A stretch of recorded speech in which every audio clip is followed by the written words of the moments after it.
अस्सलाम वालेकुम, मैं हूँ आपकी अपनी गायनेकोलॉजिस्ट डॉक्टर सिद्रा हसन और मैं होली फैमिली हॉस्पिटल और डॉक्टर अता खान हॉस्पिटल में अपनी खिदमत सर अंजाम दे रही हूँ। आज जिस मौजू पे मैंने आपसे बात करनी है वो बहुत ही ज़्यादा कॉमन है और अगर हम उसको गायनेकोलॉजिकल एपिडेमिक कहें तो ये बिल्कुल भी गलत नहीं होगा, क्योंकि 10 में से एक मरीज़ उस मसले के साथ आ रहा है। तो यकीनन आप समझ गए होंगे मैं किस बारे में बात कर रही हूँ। जी, मैं बात कर रही हूँ पीसीओएस के बारे में, जिसको कि अंडादानी में पानी की थैलियाँ कहा जाता है। इसको कुछ लोग पीसीओएस भी कहते हैं, पॉलीसिस्टिक ओवरी सिंड्रोम, कुछ इसको पीसीओडी भी बोलते हैं, पॉलीसिस्टिक ओवरी डिजीज, और कुछ इसको पीसीओ भी बोलते हैं, पॉलीसिस्टिक ओवरी। तो जानना आपके लिए क्यों ज़रूरी है, वो इसलिए क्योंकि 50% ऑफ द पेशेंट्स जो हमारे पास आते हैं सिस्ट के साथ या पानी की थैलियों के साथ, उनमें चांसेस होते हैं शुगर की बीमारी के, कि 40 ईयर्स में जब वो 40 साल की उम्र को पहुंचेंगे तो उनमें शुगर की बीमारी हो सकती है, या फिर एंडोमेट्रियल कैंसर जो है वो उनमें हो सकते हैं। और इसके अलावा इनफर्टिलिटी के चांसेस बहुत ज़्यादा हो जाते हैं पीसीओएस में।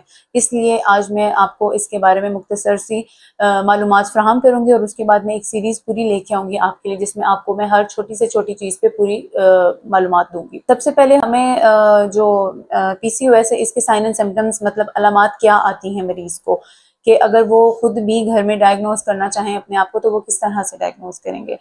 उसके लिए सबसे पहली जो चीज़ होती है मरीज़ के लिए वो होते हैं उसके इर्रेगुलर पीरियड्स, यानी कि जो उसकी माहवारी है वो इर्रेगुलर हो जाती है।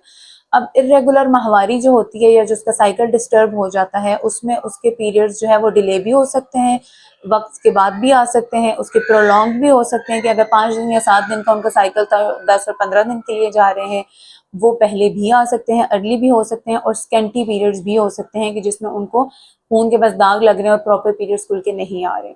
दूसरी जो चीज़ आ जाती है वो आती है ओबेसिटी, मोटापा। बहुत सारे सिस्ट के पेशेंट्स जो होते हैं उनका बहुत जल्दी से वजन बढ़ना शुरू हो जाता है। एक और साइन जो इसमें आता है मरीजों को वो होता है कि उनमें जो मेल हार्मोन है वो एक्सेस हो जाती है, उनकी ज्यादती हो जाती है, जिसकी वजह से उनको चेहरे पे बहुत ज़्यादा बाल आ जाते हैं, जिस्म के मुख्तलिफ हिस्सों पे जो मर्दाना पैटर्न के बाल होते हैं वो उनको आना शुरू हो जाते हैं। इसके अलावा सर के बाल उनके पतले हो जाते हैं, गिरना शुरू हो जाते हैं, उनकी जो स्किन होती है वो ऑयली हो जाती है, उस पर एक्नी शुरू हो जाती है। और कुछ उसके अलावा जो एक और सिम्टम है जो बहुत ही इंपॉर्टेंट सिम्टम है मरीजों में, वो इनफर्टिलिटी का है, जिसकी वजह से पेशेंट्स बहुत ज़्यादा परेशान होते हैं, स्पेशली मैरिड कपल्स जो होते हैं, तो उनको कंसीव नहीं हो रहा हो। इसके साथ साथ पेशेंट को सोने में मसले आते हैं, उनकी स्लीप डिस्टर्बेंसेज हो जाती हैं, उनको रात को नींद नहीं आती है, मूड स्विंग्स उनको आना शुरू हो जाते हैं, एग्रेशन बढ़ जाता है, और इमोशनल डिस्टर्बेंसेस होती हैं पेशेंट को। ये सारी अलामात हैं जो कि किसी भी सिस्ट के मरीज को देखने में आता है। उसके बाद अगर हम कॉजेज़ की बात करते हैं तो इसमें जो पहला मेन कॉज ही आता है, जो कि बच्चियां हमारे पास आती हैं जिनकी फैमिलीज़ में मोटापा या शुगर की बीमारी होती है, वो ज़्यादा रिस्क पे होती हैं उनको कि पानी की थैलियाँ हो सकती हैं। इसके अलावा जो आजकल बहुत बड़ा एक इशू है लाइफस्टाइल का, कि जो मरीजों का लाइफस्टाइल है वो बहुत ज़्यादा पुअर होता है, उसमें सेडेंट्री लाइफस्टाइल होता है, वो वॉक नहीं करते, ऑल द टाइम वो गैजेट्स के साथ बिजी होते हैं, अगर तो वो ऑफिस वर्क भी कर रहे हैं तो वो फ़ोन लैपटॉप इन्हीं चीज़ों पे कर रहे हैं। तो ये बहुत ही इंपॉर्टेंट रोल प्ले करता है सिस्ट के डेवलप। रॉन्ग डाइट जो होती है या पुअर डाइट, उसमें जो आजकल बहुत ही ज़्यादा कॉमन हो गया है, एक ट्रेंड बन गया है होटलिंग का और बाहर के खाने खाने का, जिसमें बर्गर हैं, पिज़्ज़ाज़ हैं, जितनी भी कार्बोहाइड्रेट है, मैदे की बनी हुई चीज़ें वो मरीज़ इस्तेमाल करते हैं, जो कि मरीज़ के लिए बहुत नुकसानदेह साबित होती है। बहुत इंपॉर्टेंट फैक्टर जो है वो स्ट्रेस का है, या मरीज़ जो है वो टेंशन लेते हैं।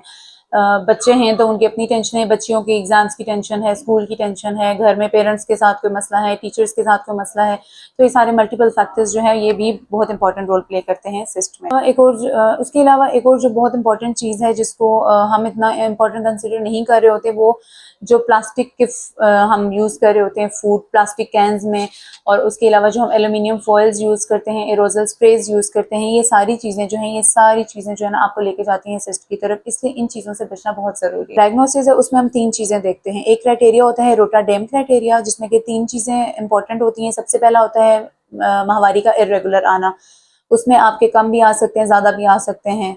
उसके अलावा दूसरी चीज़ होती है जिस्म पे बहुत ज़्यादा बाल आना मेल पैटर्न पे, और तीसरी चीज़ जो होती है कि आपके अल्ट्रासाउंड पे बहुत ज़्यादा पानी की थैलियाँ हमें अंडादानी में नज़र आ रही हैं। इन 3 चीज़ों में से अगर कोई सी भी 2 चीज़ें हैं मरीज़ के अंदर, तो वो उसको हम लेबल करते हैं as a patient of polycystic ovary, या फिर हम उनको बता देते हैं कि आपकी अंडादानी में पानी की थैलियाँ हैं। उसके बाद जो इसका ट्रीटमेंट है उसमें जो सबसे पहली चीज़ है वो आपने करनी है अपनी लाइफस्टाइल मॉडिफिकेशन। लाइफस्टाइल मॉडिफिकेशन में क्या चीज़ आती है, उसमें आता है कि एक तो आपने अपना वेट लॉस करना है, और दूसरा आपने जो है वो वॉक करनी है 30 to 45 मिनट्स। हर पेशेंट के अलावा हर आम इंसान को भी वॉक करनी ज़रूरी है।